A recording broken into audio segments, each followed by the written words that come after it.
Sherpa est une association de juristes et d'avocats qui travaillent sur toutes les formes d'impunité, que ce soit lié aux crimes économiques qui impliquent les entreprises ou qui impliquent les États. Dans les années 60, on parlait surtout de génocide ou de violation de droits civils et politiques.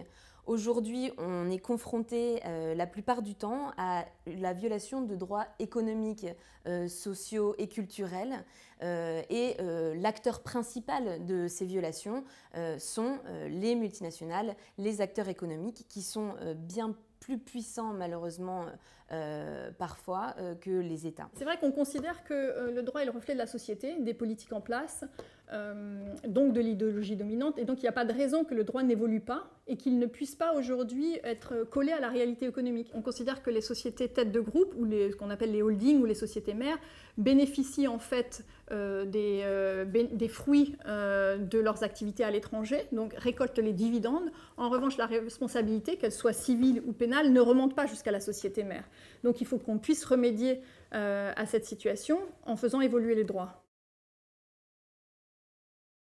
Nous travaillons depuis des années sur le cas Perenco, qui est une des principales pétrolières françaises détenues par une famille milliardaire, la famille Perrodo, qui, entre autres, exerce ses activités en RDC, dans le Bas-Congo, en portant atteinte aux droits fondamentaux des populations. Comment, par exemple, de pollution très grave atmosphérique ou au sol et aux cultures riveraines, en ayant des puits de façon trop proche des habitations, en enfouissant des déchets de façon illégale et en portant atteinte aux ressources essentielles des pêcheurs ou des agriculteurs qui sont sur place. Du fait du grand secret qui est gardé sur la structuration du groupe et les comptes du groupe de façon générale, il est presque impossible pour nos associations aujourd'hui, Sherpa et le CCFD, qui a publié un rapport sur ce cas Perenco, d'établir le lien entre la société mère française et la société en RDC qui exerce ses activités de façon attentatoire aux droits fondamentaux. Or, nous savons très bien que c'est la société mère qui récupère les bénéfices de cette filiale en RDC et qui donne les ordres à cette filiale afin qu'elle exerce ses activités. Aujourd'hui, il y a un projet de loi sur le devoir de vigilance qui a été déposé à l'origine 2 groupes parlementaires le 6 novembre 2013. Aujourd'hui, il est soutenu par 4 groupes, donc ce qu'on appelle la majorité présidentielle. Ce devoir de vigilance, tel qu'il est rédigé, va obliger les entreprises multinationales à démontrer qu'elles ont mis en place tout un process de vigilance raisonnablement en leur pouvoir. Donc là, la preuve pèsera sur l'entreprise, c'est-à-dire que c'est l'entreprise qui devra prouver qu'elle a mis en place tout un process de vigilance pour éviter les dommages environnementaux ou aux droits humains. Mais ce devoir de vigilance, il ne sera pris en compte par le juge qu'en fonction des moyens propres de l'entreprise.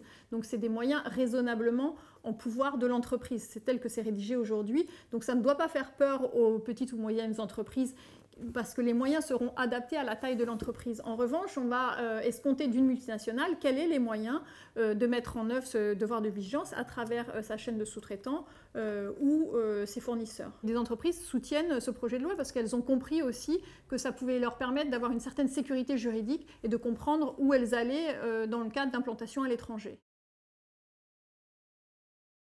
Les arguments qu'on nous oppose aujourd'hui sont essentiellement autour de la compétitivité des entreprises françaises, compétitivité qui serait endommagée, évidemment, puisque seule la France est en train de mettre en place cette PPL. On considère qu'il est inadmissible de baser la compétitivité des entreprises françaises ou européennes sur la violation des droits, que ce soit le travail des enfants, que ce soit les dommages environnementaux.